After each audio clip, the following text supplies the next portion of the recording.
आज हम बताएंगे पर्चा एडवोकेट क्या है और इसको कैसे भरते हैं।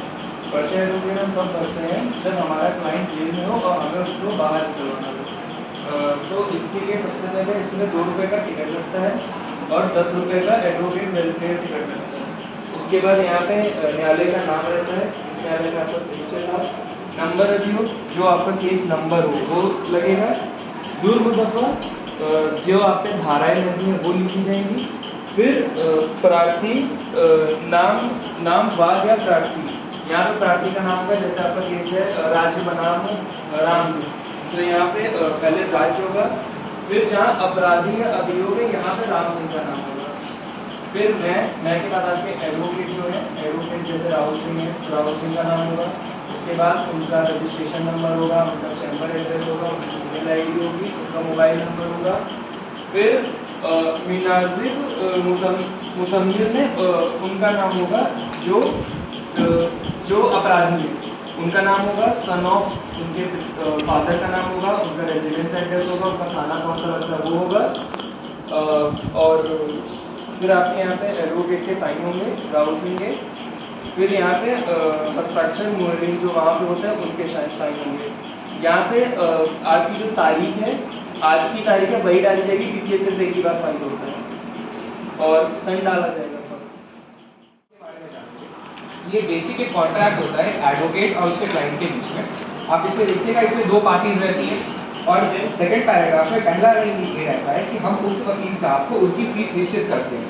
इसलिए जो है कंसिडरेशन होती है, जो कॉन्ट्रैक्ट का एसेंशियल पार्ट है, तो ये एसेंशियल क्वालिटी भी आ गई। उसके बाद नंबर ऑफ पार्टीज 2 हैं, और इस कॉन्ट्रैक्ट का जो ऑब्जेक्ट है वो लीगल है। तो ये बेसिक जो भी एक कॉन्ट्रैक्ट आप साइन करते हैं उसका फॉर्म होता है। तो ये 2 पार्टी के बीच में कॉन्ट्रैक्ट है। इसमें 2 रुपये की एक टिकट लगती है और 10 रुपये का एडवोकेट वेलफेयर टिकट। सबसे पहले आप न्यायालय का नाम भरते हैं, और फिर जो मुकदमा संख्या है, मुकदमा संख्या, उसके बाद जिस साल से वो चल रही है, जैसे मान लीजिए मुकदमा संख्या 1845 है तो 2022 से चल रही है, तो आप लिखेंगे मुकदमा 1845 सन 2022। एक और बात, अगर आप इसको इंग्लिश में भर रहे हैं तो लाइन के ऊपर भरिएगा, और ये हिंदी में भर रहे हैं तो लाइन के नीचे। उसके बाद आप केस का नाम लिखिएगा, जैसे state of UP versus Bhagalpur, और उसके बाद आप केस जिस सेक्शन में पेड है, जैसे मान लीजिए आईपीसी 302 पे, तो आप उस किस दावा के अंडर में आप लिखिएगा कि कौन से सेक्शन में आता है। उसके बाद आप लिखिएगा कि जो अक्यूज है या जो प्लेटिव है, आप जिसको रिप्रेजेंट कर रहे हैं, वो अपना नाम, अपने पिताश्री का नाम, उसके बाद उसकी जाति और उसका रेसिडेंस का, वो इस फॉर्म के ऊपर वाले भाग में करेगा। उसके बाद लाइन आती है श्रीयुत। श्रीयुत में आप जो वकील साहब को आप दे रहे हैं, रिप्रेजेंट कर रहे हैं, उनका नाम, उनका रजिस्ट्रेशन नंबर और उनका जो चेम्बर कहाँ पे स्थित है उसकी डिटेल्स आप भरिएगा।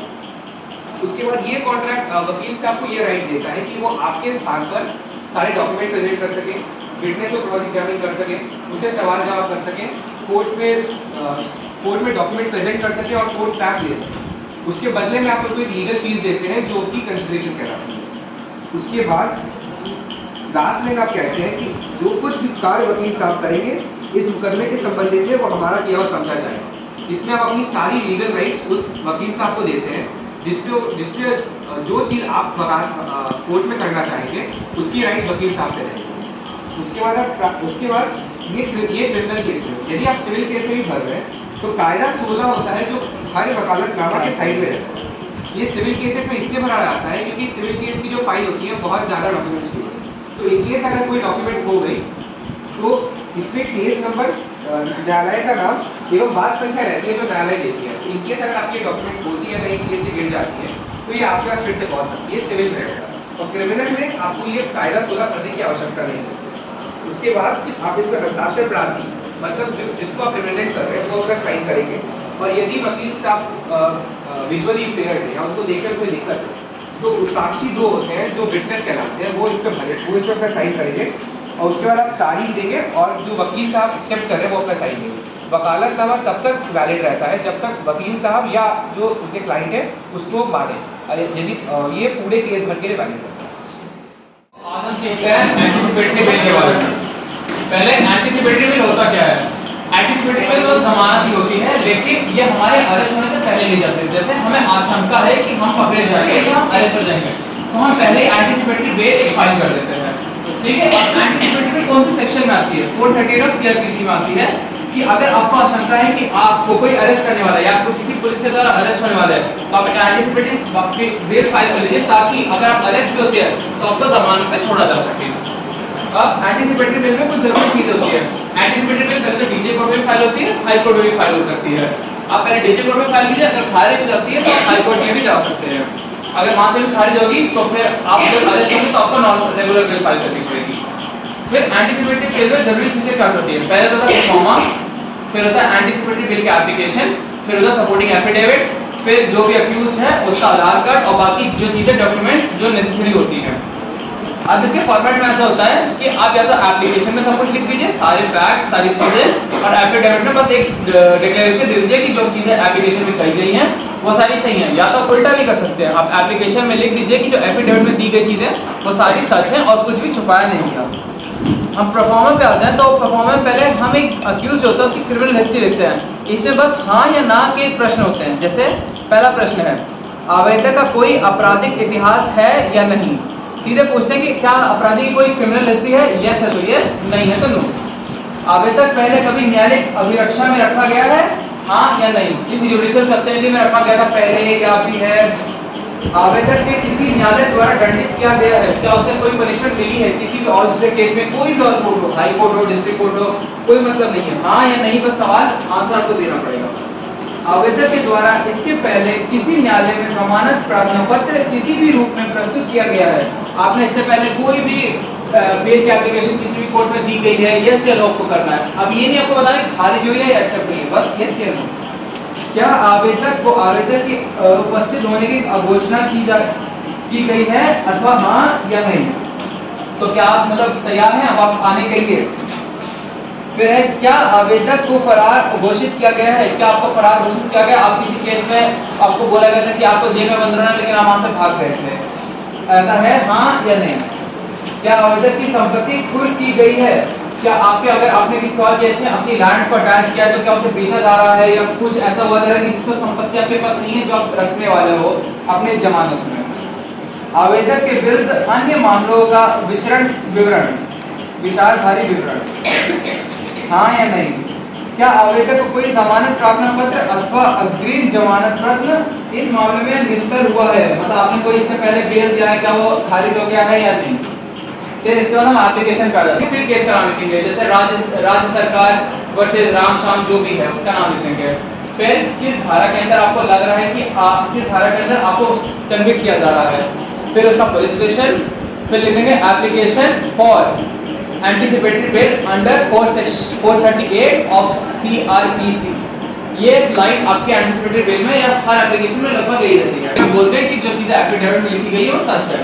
दोनों में बता देता हूँ। पहले या तो आप लिख सकते हैं कि दैट द, फिर सारे फैक्ट्स लिख दिए कि अक्यूज मुझे लगता है कि मेरी जो है अरेस्ट होने वाली है, मुझे अपने इलाके से उसमें पता चला है कि कोर्ट ने मेरे खिलाफ एक ऑर्डर दिया है, या पुलिस मेरे पीछे पड़ी है इस केस के लिए। फिर मैं जो है फरार नहीं होऊंगा, मैं पूरा कोर्ट का साथ दूंगा, मुझे जमानत प्राप्त कर दें। बाकी चीजें फैक्ट्स लिख दीजिए, सारी चीजें जो आपको जरूर लिखनी है। फिर आखिरी में आप प्रेयर लिख दीजिए कि most respectfully operate from this honourable court to grant the anticipatory bail so in the ends of the justice. फिर उसके बाद आप तारीख लिख दीजिए, फिर एफिडेविट में आप लिख दीजिए सारी चीजें शुरुआती में रहेंगी कि before the learned honourable court का नाम, केस का नंबर, मुकदमा नंबर या तो धारा, आपका पुलिस स्टेशन। फिर लिख दीजिए एफिडेविट फॉर, आप किसकी तरफ से एफिडेविट दे रहे हो, एफिडेविट देने वाले का नाम, वो किसका पुत्र है, वो कहाँ का रहने वाला है। फिर उसमें लिख दीजिए कि that the above mentioned facts and grounds on the application of anticipatory bail are true to my knowledge and there is no concealment of fact if there is any, God help me please। फिर उसके बाद आप verify कर दीजिए, verification में यही चीज डाल दीजिए कि the thing provided in the above mentioned facts are true to my knowledge।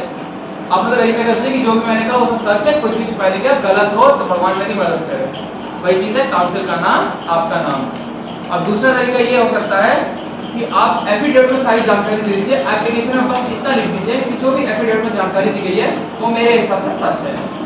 Format starting में रहेगा, बस बीच का हल्का सा ही कर देगा that the supporting affidavit which is part of the application consist of all the facts which are true to my knowledge. इसके बाद प्रेयर लिख दीजिए, it is therefore most respectfully prayed from the honourable court to grant the anticipatory bail with the act of justice. Counsel का नाम, दिनांक, आपका नाम, council जो भी आपका एडवोकेट है वो थप्पा लगाएगा, अपना सिग्नेचर करेगा। फिर हम एडवोकेट में एफिडेविट में आ जाते हैं। एफिडेविट में फिर वही बीच का पार्ट बदलेगा, आपको ज़्यादा कुछ नहीं बदलना, बस बीच का जो हिस्सा है कि उसमें आपका affidavit on the behalf of, आप अक्यूज का नाम लिखेंगे, किसका पुत्र है, कहाँ रहता है, फिर वहां पे लिखेंगे पहला पॉइंट कि that the appellate has come from his reliable source, know that he is going to be arrested or be detained, so therefore filing an anticipatory bail। फिर उसके बाद बाकी फैक्ट लिख दीजिए कि आपको क्या लगता है कि केस में क्या हुआ, कि क्या हुआ, और आप क्या करने को तैयार है कि अगर मुझे कभी पुलिस पकड़ लेती है तो मैं जमानत प्रार्थना पत्र देना चाहता हूँ, मेरी जमानत हो जाए। कभी भी अगर पुलिस कोर्ट को लगे कि मेरी जरूरत है, मैं जरूरत के लिए हाजिर हो जाऊंगा। और अगर कोई कोर्ट कंडीशन रखती है या कोई भी कंडीशन रखती है कि आपको ये सब फॉलो करना पड़ेगा तभी आपको देंगे, तो आप वो भी लिख दीजिए कि ये कंडीशन को फॉलो करने के तैयार हो। इनके अलावा अगर न्यायालय कोई और कंडीशन रखती है तो आप उसे भी मानने के लिए तैयार हैं। वेरिफिकेशन कर लीजिए कि that the above mentioned facts and case certain situations in the above mentioned affidavit are true to my knowledge. मेरे ध्यान के हिसाब से सारी बातें सच हैं, मैंने कुछ नहीं छुपाया और मैं न्यायालय की सारी बात मानने के लिए तैयार हूँ। बस मेरा प्रार्थना पत्र, जमानत प्रार्थना पत्र जारी कर दिया जाए। उसके बाद आप अपना दिनांक लिख दीजिए, काउंसिल का नाम, उसका सिग्नेचर, थप्पा, दूसरी तरफ अपना नाम, आप कहाँ के रहने वाले और नाम लिख दीजिए। ये तो हो गई आपकी एप्लीकेशन। एंटीसिपेटरी बेल एप्लीकेशन में हमेशा 5 रुपए की टिकट लगती है, एफिडेविट चाहे कोई भी हो 10 रुपए की टिकट मान्य है। फिर उसके बाद हम जो अक्यूज है उसका आधार कार्ड लगा देंगे, बाकी अगर एफआईआर हुई है एफआईआर की कॉपी लगा देते हैं। Thank you. तो आज हम सीखेंगे एंट्रीम एंटीसिपेटरी बेल एप्लीकेशन। तो एंट्रीम एंटीसिपेटरी बेल एप्लीकेशन क्या होती है बेसिकली? तो एंट्रीम का मतलब ये होता है कुछ समय के लिए। तो जब आप कोर्ट में जाते हैं और आपको बेल चाहिए होती है कुछ समय के लिए, जैसे फॉर एग्जांपल आप किसी जेल के अंदर बंद हैं लेकिन किसी कारणवश आपके घर में किसी की डेथ हो गई या फिर आपको किसी कारणवश ऑपरेशन के लिए जाना पड़ रहा है, तो 15 दिन के लिए, 20 दिन के लिए, 30 दिन के लिए अगर आपको कुछ बेल चाहिए होती है उसे एंट्रीम बेल एप्लीकेशन कहते हैं। तो उस समय को एंट्रीम कहा जाता है और बाकी जो पूरा फॉर्मेट है जैसे हम नॉर्मल एक बेल एप्लीकेशन नॉर्मल एप्लीकेशन लिखा जाता है वैसे लिखते हैं। तो जैसे सबसे पहले आ जाएगा बिफोर द ऑनरेबल कोर्ट, जिससे आप मांग रहे हैं, किसी भी कोर्ट से हो सकता है। फिर केस नंबर आ जाएगा, कौन से साल का केस है। फिर किस versus case, A versus B है तो A versus B, state versus है तो स्टेट वर्सेस आ जाएगा।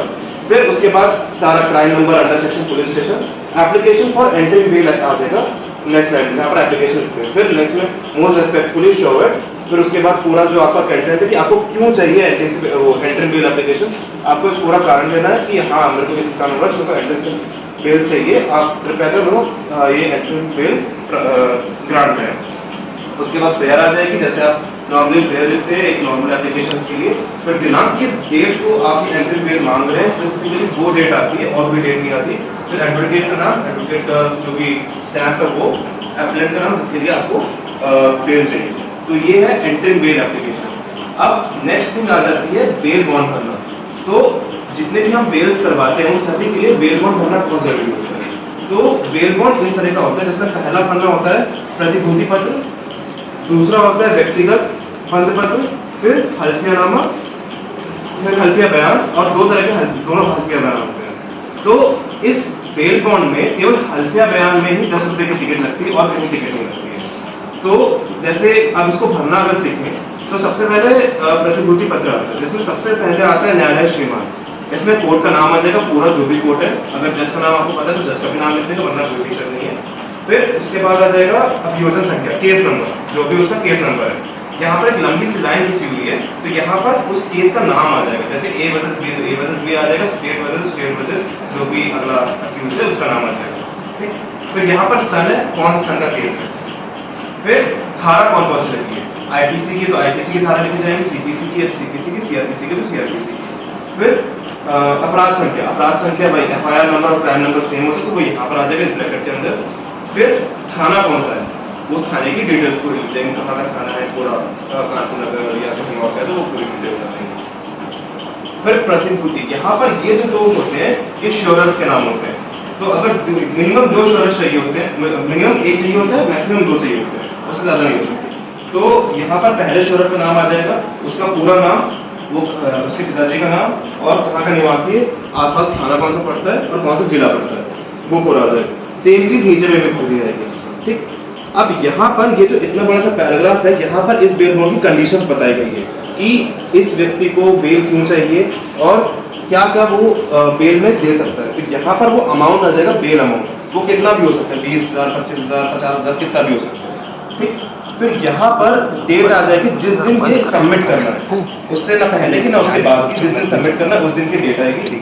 फिर यहाँ पर दोनों के हस्ताक्षर, जितने दोनों श्योरर्स हैं उन दोनों के हस्ताक्षर आ जाएंगे। अब अगले पन्ने पे आ जाते हैं तो व्यक्तिगत बंध पत्र होता है। व्यक्तिगत बंध पत्र में हम लोग उसकी डिटेल्स भरते हैं जिसकी हमें बेल लेनी है। तो यहाँ पर न्यायालय श्रीमान, जो भी कोर्ट का नाम है, फिर यहाँ पर अभियोजन संख्या, केस नंबर, जो भी केस है, नीचे जो लाइन दी गई है वहाँ पर आ जाएगा। फिर धारा, अपराध संख्या और थाना, सारी डिटेल्स भर दी जाएंगी। फिर यहाँ पर न्यायालय की धाराएं लिखी होती है जिसके अंदर सारी ये जो बेल एप्लीकेशन, बेल बॉन्ड होता है वो फाइल होता है। ठीक है, फिर उसके बाद मैं जो जिसके लिए आप बेल ले रहे हैं उसका नाम आ जाएगा, पूरा नाम, पिताजी का नाम उसके, फिर कहाँ का निवासी है, थाना कौन सा लगता है, नगर कौन सा लगता है, कौन सा जिला लगता है, ये पूरी डिटेल्स आ जाएगी। यहाँ पर बेल का अमाउंट आ जाएगा, कितना अमाउंट को लगता है। फिर यहाँ पर कौन सी डेट को भरा जाएगा, सेम जैसे जो पहले डेट लिखी थी वही सेम डेट यहाँ पर भी आएगी और उसके हस्ताक्षर आ जाएगा। अब अगली चीज पे आ जाते हैं हल्फिया बयान। हल्फिया बयान ये होता है कि जो श्योरर्स आपने जो शुरुआत में दोनों भरे थे उनकी डिटेल्स आती है और वो क्या दांव पे लगा रहे हैं उसकी डिटेल आती है। तो हल्फिया बयान में न्यायालय श्रीमान, पूरे कोर्ट का नाम, फिर मजिस्ट्रेट, कानपुर में फर्स्ट डिवीजन मजिस्ट्रेट होते हैं, कई कहीं पर सेकंड डिवीजन और थर्ड डिवीजन भी होते हैं, तो इस हिसाब से आपको लिखना है। अगर आप कानपुर का भर रहे हैं तो फर्स्ट डिवीजन आएगा। अगला आ जाता है मुकदमा नंबर। मुकदमा नंबर एक केस नंबर आ जाएगा पूरा। फिर कौन से सन का है, यहाँ पर ई करके लिखा हुआ है, ई और फिर आगे बिंदु बनी, ये ईस्वी है, पहले ईस्वी चलती थी इस वजह से इसको लिखा गया था, अब इसकी जरूरत नहीं पड़ती, इसको खारिज छोड़ देंगे। अगले पे आ जाते हैं, फिर यहाँ पर जो केस फाइल कर रहा है उसका नाम पहले आएगा, फिर अभियोग बनाम अक्यूज जो है उसका नाम आ जाएगा। फिर उसके बाद यहाँ पर अभियुक्ति शपथनामा, यहाँ पर जिसके लिए आप बेल मांग रहे हैं उसकी पूरी डिटेल आएगी और इस तरह सारी डिटेल, उसका नाम, उसके नाम और कहाँ का रहने वाला है पूरा। ठीक, फिर यहाँ पर मैं बोलते इसके लिए क्या पेरेंट्स वहाँ पर उसका नाम आ जाएगा। तो यहाँ पर और उसको कितने साल से जानता हूँ वो दिखाना है, तो यहाँ पर उसका पूरा एड्रेस, सारे नाम और उसको कितने साल से जानता हूँ वो पूरा लिख देंगे। और यहाँ पर जहाँ पर ये जो आपके पॉइंट्स दिए हैं 1, 2, 3, 4 और 5, ये सारे पॉइंट्स दिए हुए हैं कंडीशंस की, जो जिससे भी आप जो बेल मांग रहे हैं वो आपने पहले कहीं फाइल नहीं करी है या फिर जिसके ऊपर मुकदमा चल उससे पहले कोई मुकदमा नहीं चले, पहला मुकदमा है या जो भी अगर उसके पहले मुकदमा चला है तो यहाँ पर उसकी डिटेल्स आ जाएगी, जैसे मुलजिम का नाम, कौन सी अदालत में वो मुकदमा चला है, फिर मुकदमे का थर्ड कॉर्नर कि क्या मुकदमा का पूरा डेट वगैरह सब सही, और उसमें स्टेटमेंट क्या है, अगर जजमेंट आए तो जजमेंट पूरा लिख देंगे, अगर नहीं है तो खारिज कर देंगे, और अगर कोई नहीं है तो इस वाले हिस्से को पूरा क्रॉस कर देंगे। यहाँ पर एक फोटो भी लगती है, यहाँ पर जहाँ पर आपके पॉइंट्स थे 1, 2, 3, 4, इसी जगह पर एक जो जिससे आप बेल मांग रहे हैं, मतलब हल्फिया नामा है, सॉरी बेल कह रहे हैं, जो श्योरर है उसकी एक फोटो लगेगी यहाँ पर, और यहाँ पर नीचे उसके हस्ताक्षर होंगे और इधर हस्ताक्षर होंगे। फिर यहाँ पर 7वें पॉइंट पे मेरे पास निम्नलिखित जायदाद नामांकन या गैर नामांकन करने के लिए है, तो यहाँ पर उसके पास क्या है जो बेल के लिए दे सकता है, अगर वो भाग जाए या फिर वो उस टाइम प्रेजेंट ना हो जब बेल उसके लिए ली जा रही है, तो वो क्या दाव पे लगा सकता है, तो यहाँ पे लगा सकता है। अब वो कुछ भी हो सकता है वो कोई जमीन के कागजात हो सकता है वो अपनी बाइक रखना चाहता हो सकता है वो अपनी कार रखना चाहता हो, कुछ और कोई भी ऐसी चीज, कोई भी वस्तु हो सकती है, किसी इंसान या कोई और चीज नहीं रख सकते, तो इस चीज का खास ध्यान रखना। सेम चीज हल्फियानामा ये दूसरे का भी आएगा, दूसरे श्योरर की सारी डिटेल्स पूरा जैसे हम लोगों ने पहले ही भरा था, सेम चीज यहाँ पर भी आ जाएंगे और यहाँ पर उसकी डिटेल्स आ जाएंगे जो वो देना चाहता है, तो कुछ भी हो सकता है, बाइक, कार, सब। ठीक है, तो ये था हमारा पेपर।